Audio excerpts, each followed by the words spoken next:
हमारे मन में गंदे विचार क्यों आते हैं? हम नहीं चाहते पर फिर भी हमारे मन में गंदे विचार आते रहते हैं। लेकिन क्यों? मन ही हमारा सबसे बड़ा दोस्त और मन ही हमारा सबसे बड़ा शत्रु है। जब हम अपने मन के हिसाब से चलते हैं तो मन हमें भटका देता है, और जब हम मन को संतुलित कर लेते हैं तो हम अपनी जिंदगी में सब कुछ पा लेते हैं। हम अपने मन में आने वाले गंदे विचारों को रोकने की कोशिश करते हैं, पर जितना हम रोकते हैं उतने ये विचार हमारे अंदर प्रवेश करते जाते हैं। आप जिस चीज से जितना दूर भागोगे उतनी ही वह चीज आपके पास आएगी। इसीलिए उस चीज से भागो मत, बल्कि उस पर संतुलन कायम रखो। एक बार एक युवक गौतम बुद्ध के पास आया और गौतम बुद्ध से बोला, हे बुद्ध, मेरे मन में इतने गंदे विचार क्यों आते हैं? मैं नहीं चाहता कि मेरे मन में गंदे विचार आए, पर मेरे मन में हमेशा काम वासना के विचार चलते रहते हैं और मैं इनके बारे में सोच सोच कर बहुत परेशान हूँ। मेरी ऊर्जा और समय ये सब सोचने में ही नष्ट हो जाते हैं, और ये सब विचारों की वजह से मैं कभी कभी शांत नहीं रह पाता और मैं हमेशा ही स्त्रियों को देखकर मोहित हो जाता हूँ, अपने आप को रोक ही नहीं पाता। बुद्ध मुस्कुराए और उन्होंने उस युवक से पूछा, क्या तुम्हें पता है कि यह काम वासना होती क्या है? फिर लड़के ने उत्तर दिया और कहा, बुद्ध, मुझे तो नहीं पता कि काम वासना होती क्या है, परंतु हाँ, ये जो भी है बहुत बुरी चीज है। फिर बुद्ध ने उस युवक से कहा, सबसे पहले तो तुम्हें यह समझना है कि प्राकृतिक रूप से जो भी चीज हमारे अंदर है वह बुरी नहीं है। हमारे जीवन में उसकी कुछ न कुछ जरूरत होती है। वासना कोई बुरी बात नहीं है, यह हमारे मन की एक भावना है जो हमें किसी न किसी चीज की कमी का एहसास करवाती है, और फिर हम उस चीज को पाने के लिए उस चीज की ओर आकर्षित हो जाते हैं। जैसे अगर तुम्हारे पास धन की कमी है तो तुम में धन पाने की वासना उत्पन्न हो जाएगी। इसका मतलब यह नहीं कि वासना बुरी है, बल्कि यह तो हमारे मन के एक प्रकार की जरूरत का एहसास है, और जब यह जरूरत शारीरिक हो तो हम इसे काम वासना कह देते हैं। युवक ने गौतम बुद्ध को कहा, बुद्ध, मुझे काम वासना का मतलब तो समझ में आ गया, पर आप मुझे यह बताइए कि यह आती कहाँ से है और कैसे आती है? गौतम बुद्ध ने कहा, काम वासना कहीं से आती नहीं है, यह तो हमारे अंदर ही होती है, और इसका होना तो जरूरी भी है, तभी तो मानव जाति का विस्तार होगा। युवक ने कहा, जब यह हमारे अंदर ही है और जरूरी भी है तो फिर लोग इसे गलत क्यों बताते हैं? बुद्ध ने कहा, यही समस्या है। लोगों ने काम वासना को गलत तरीके से सोच लिया है, इसे छिपाने की और दबाने की कोशिश करते हैं। काम वासना गलत नहीं है, बल्कि काम वासना का गलत तरीके से प्रयोग करना गलत बात है। लोग जिसे पसंद करते हैं उसी के लिए जीने लग जाते हैं और उसके बारे में हमेशा सोचते रहते हैं, पर यह सब गलत है। बुद्ध ने युवक से कहा, क्या तुम्हें पता है कि जानवरों में भी काम वासना होती है? युवक ने उत्तर दिया, हाँ बुद्ध, जानवरों में भी काम वासना होती है, क्योंकि जानवर भी तो आखिर अपनी पीढ़ी को आगे बढ़ाएंगे। बुद्ध ने कहा, तो फिर हम जानवरों की काम वासना को क्यों गलत नहीं कहते? युवक ने कहा, मुझे नहीं पता महात्मा, आप ही मुझे बताइए। गौतम बुद्ध ने कहा, जानवर अपनी काम वासना का प्रयोग आनंद प्राप्ति के लिए नहीं करते, वह तो सिर्फ संतान उत्पन्न करने के लिए काम वासना का उपयोग करते हैं। जानवरों को प्रकृति ने इतनी समझ नहीं दी कि वह काम वासना को अपने सुख का आधार बना सके, जबकि मनुष्य अपनी समझ के बलबूते पर प्रकृति में पाई जाने वाली प्रत्येक वस्तु को अपने सुख के लिए अपने प्रयोग करता है। हम इंसानों ने ही काम वासना को अपने सुख का साधन बना लिया है, जबकि प्रकृति ने तो हमें अपने वंश को आगे बढ़ाने के लिए दिया था, लेकिन इंसानों ने इसे अपने जीवन का परम लक्ष्य बना रखा है, और इस तरह से काम वासना का बेलगाम हो जाना गलत है। युवक ने बुद्ध से पूछा, महात्मा जी, ये काम वासना हम पर हावी क्यों होती है? क्यों यह बेलगाम हो जाती है? तब गौतम बुद्ध ने कहा, सुनो, अब जो मैं तुम्हें बताऊंगा उसे तुम ध्यान पूर्वक सुनना। काम वासना का सारा खेल तुम्हें समझ आ जाएगा, तुम्हें तुम्हारे सारे सवालों का जवाब मिल जाएगा, बस तुम्हें ध्यान से सुनकर समझना है। फिर गौतम बुद्ध युवक को बताना शुरू करते हैं। एक बार की बात है, एक आश्रम में गुरु और उनके शिष्य रहते थे। शिष्य रोजाना आश्रम के बाहर स्थित गांव में भिक्षा लेने के लिए जाते थे। शिष्य जो गांव में भिक्षा लेने जाता था, उस रास्ते में एक नदी पड़ती थी जिससे वह रोज भिक्षा लेने जाता था। एक दिन उसने देखा कि एक लड़का पेड़ के पीछे छिपा है। उसने लड़के के पास जाकर पूछा, भाई तुम इस पेड़ के पीछे छिपकर क्या देख रहे हो? लड़के ने कहा, अरे तुझे नहीं दिख रहा क्या कि मैं क्या देख रहा हूँ? तब शिष्य ने नदी की तरफ देखा तो वहां पर कुछ लड़कियां पानी भर रही थी। लड़कियां 15 साल की हुई। तब शिष्य ने लड़के से कहा, अरे भाई, वहां पर तो लड़कियां पानी भर रही हैं, इसमें छिपकर देखने वाली क्या बात है? तब वो लड़का शिष्य की तरफ देखकर उससे कहता है, अरे पागल, तुम्हें दिखाई नहीं दे रहा क्या कि मैं क्या कर रहा हूँ? वह परियां कैसे नदी से पानी निकाल रही है। जरा उनकी अदाओं को देखो, उनके कोमल शरीर को देखो, उनकी पतली कमर मटके को उठाते समय कैसे बल खाती है और उनके बाल उनकी कमर पर कैसे लहरा रहे हैं, मानो सुंदरता बिखरी पड़ी। शिष्य फिर नदी की तरफ देखता है और इस बार वह देखता ही चला गया। अभी तक तो उसे कुछ भी नजर नहीं आ रहा था और वह बिल्कुल निर्भय था। उसे किसी बात का कोई डर नहीं था, लेकिन अब वह छुपने लगा और उन लड़कियों को देखने लगा जैसे उसने कोई अपराध कर दिया हो। और जब वो छुपकर उन लड़कियों को देख रहा था तभी वो अंदर से कांप गया और उसने कहा कि यह मैं क्या कर रहा हूँ? मैं जो भी कर रहा हूँ वह सही नहीं है, मुझे यहाँ से चले जाना चाहिए। और फिर वह जल्दी से वहां से चला जाता है। फिर वह आश्रम पहुंच जाता है। आश्रम जाकर वह अपने कार्यों में लग गया, लेकिन जो अभी वह देख कर आया था वही उसकी आंखों के सामने बार बार आ रहा था। उसके मन में वही दृश्य चल रहा था। उसका मन वही सब कुछ देखने के लिए ललचा रहा था। उसका किसी भी काम में मन नहीं लग रहा था। सुबह होते ही वह रोज भिक्षा के लिए आश्रम से जल्दी निकल जाता और नदी के पास वाले पेड़ के पास जाता जहाँ वह लड़का पहले से मौजूद रहता था। उसके साथ मिलकर लड़कियों को छुप कर देखता था। अब वह रोज ऐसा करने लग गया। उसका मन अब किसी भी काम में नहीं लगता था। वह हमेशा किसी न किसी प्रकार के विचारों में उलझा रहता था। वह आश्रम के कार्यों को भी ठीक ढंग से नहीं कर पा रहा था। न वह ठीक से सो पाता था और न ठीक से खाना खा पाता था। उसका मन बेचैन सा रहता था। उसका मन बार बार उन लड़कियों के सौंदर्य को देखने के लिए ललचाता था। जब गुरु भिक्षा देते तब भी उसका मन कहीं और विचारों में खोया रहता था। गुरु ने अपने शिष्य की इन हरकतों को देखा। तब एक दिन गुरु ने शिष्य को अपने पास बुलाया और कहा, आज से मैं भी तुम्हारे साथ भिक्षा मांगने चलूंगा। तुम और मैं साथ साथ भिक्षा मांगने चलेंगे।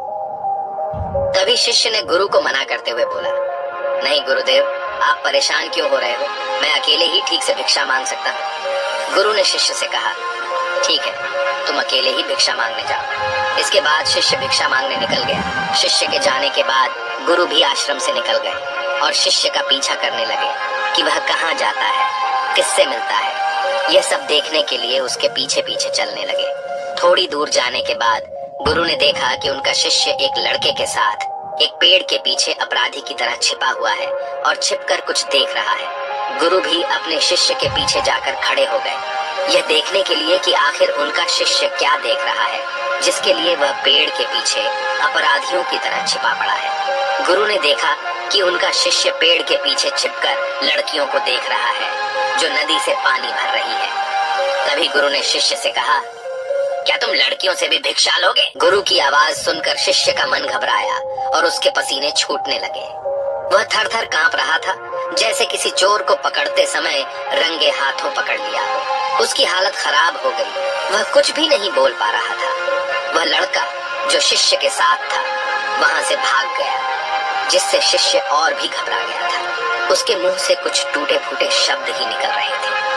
वह अपने गुरु से भी नजर मिलाने का साहस नहीं कर पा रहा था। गुरु ने शिष्य की ओर देखा और कहा, मेरा शिष्य तो निर्भय है, उसे तो किसी भी चीज का डर नहीं है, लेकिन ये क्या, तुम तो डर के मारे कांप रहे हो। शिष्य ने गुरु से कहा, मुझे माफ कर दो, इसमें मेरा कोई दोष नहीं है। उस लड़के ने मुझे बहका दिया था, लेकिन मैं आपसे वादा करता हूँ कि आज के बाद मैं कभी दोबारा ऐसा नहीं करूंगा। मुझे माफ कर दो। गुरुदेव ने कहा कि कोई बात नहीं, पर इस बात का तुम ध्यान रखो कि हम जैसी संगति करते हैं वैसा ही फल हमें प्राप्त होता है। हम जैसे संगति करते हैं उनके विचार हमारे अंदर प्रवेश करते हैं। इसीलिए अच्छी संगति करो ताकि तुम्हारे अंदर अच्छे विचार प्रवेश करें। फिर गुरु और शिष्य आश्रम लौट आए और फिर से आश्रम के कार्यों पर ध्यान देने लगे। उसने उस रास्ते को छोड़ दिया और दूसरे रास्ते से जाने लगा।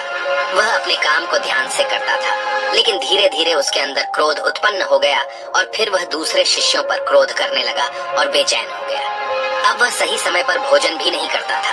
वह भोजन भी बहुत कम खाता था। एक रात गुरु शिष्य के पास आए और उससे बोले कि तुमने मुझसे वादा किया था कि तुम अपना मन नियंत्रण में रखोगे। अब तक तुमने कितनी बार अपना वादा तोड़ दिया। यह सुनकर शिष्य अपने गुरु के चरणों में गिर गया और रोने लगा।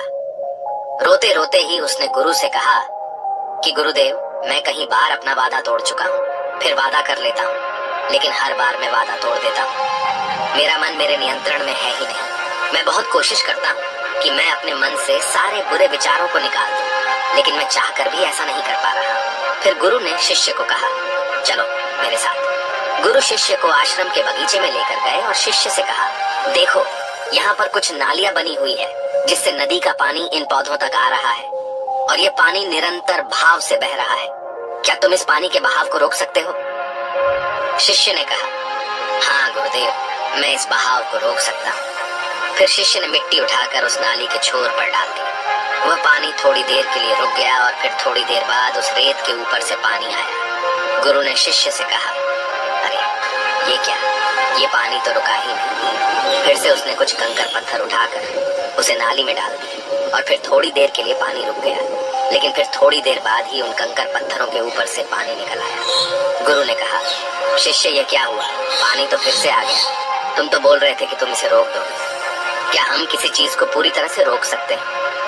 तब शिष्य ने कहा, कोई बात नहीं गुरुदेव, मैं इस पानी को तो रोक कर आपको दिखाऊंगा। फिर उसने एक बड़ा सा पत्थर लेकर आया और उसे नाली पर डाल दिया। पानी रुक गया। तब शिष्य ने गुरु से कहा, देखा गुरुदेव, मैंने कहा था ना कि पानी को मैं रोक दूंगा।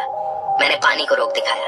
आपकी बात मैंने पूरी कर दी। गुरु मुस्कुराए और बोले, अच्छा जरा ध्यान से देखो, पानी रुक गया है क्या?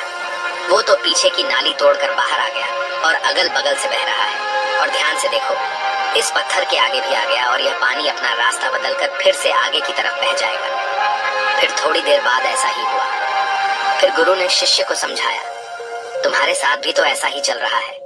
तुम बार बार प्रयास कर रहे हो, बड़े से बड़ा प्रयास कर रहे हो, पर हर बार तुम्हारा प्रयास टूट रहा है और ये हमेशा टूटता ही रहेगा। यह पत्थर तुम्हारा प्रयास है और ये पानी तुम्हारे विचार। तुम कितना भी बड़ा पत्थर रख लो, लेकिन पानी तो अपना रास्ता बना ही लेगा। ये देखकर शिष्य ने पूछा, हे गुरुदेव, क्या कोई तरीका नहीं है जिससे मैं गंदे विचारों से बाहर निकल सकूं? गुरु ने कहा, एक तरीका है। यह पानी जिस नदी से आ रहा है, तुम वहां से इस पानी का रास्ता ही बदल सकते हो। गुरु शिष्य को एक नदी के पास ले गए जहां से उस बगीचे में पानी आ रहा है। पेड़ पौधों को तो पानी की आवश्यकता है। फिर शिष्य ने विचार किया और कहा, मेरे मन में तो ये बात आई ही नहीं, इस पानी का बगीचे में जाना जरूरी भी है। गुरु ने कहा, और उन पेड़ पौधों में कुछ ऐसे हैं जिनको रोज पानी की आवश्यकता है, वो तो मुरझाकर मर ही जाएंगे। पानी तो हमें खोलना ही होगा। शिष्य ने गुरु की बात सुनकर पानी का रास्ता खोल दिया। तब गुरु ने पूछा, अगर हम इस नदी के पूरे पानी को बगीचे की तरफ मोड़ दें तो क्या होगा? शिष्य ने उत्तर दिया, गुरुदेव, वहां पर जितने भी पेड़ पौधे हैं वो सब गलकर नष्ट हो जाएंगे और वहां पर कुछ नहीं बचेगा। गुरु मुस्कुराए और बोले, तुम इस बात को समझो, हमें किसी भी चीज को रोकना नहीं है, बस हमेशा संतुलन बनाए रखना है। कम पानी से भी पौधे नष्ट होते हैं और ज्यादा पानी से भी पौधे नष्ट होते हैं। हमारा जीवन संतुलन से ही चलता है। गुरु ने शिष्य से कहा, अगर मैं तुम्हें कुछ कहूं कि तुम आम के बारे में मत सोचो, तो तुम्हारे मन में सबसे पहले किसका चित्र आएगा? शिष्य ने बोला, गुरुदेव, मेरे मन में तो पहला चित्र आम का ही आएगा। गुरु ने कहा, जब हम गंदे विचारों को जबरदस्ती रोकने का प्रयास करते हैं तो वे और भी मजबूती से हमारे अंदर प्रवेश करते हैं। इसीलिए हमें उन्हें कभी भी दबाने की कोशिश नहीं करनी चाहिए। फिर गुरु ने शिष्य को कहा, हमारे गंदे विचार बुरे लोगों की संगति करने की वजह से भी आते हैं। कभी कभी कामुकता हमारे अंदर होती नहीं है, लेकिन कुछ अश्लील रहने की वजह से ये हमारे अंदर हावी हो जाती है। सुबह वह भिक्षा लेने के लिए उसी रास्ते से गया जहां वह लड़का आज भी पेड़ के पीछे छुपकर उन लड़कियों को देख रहा था।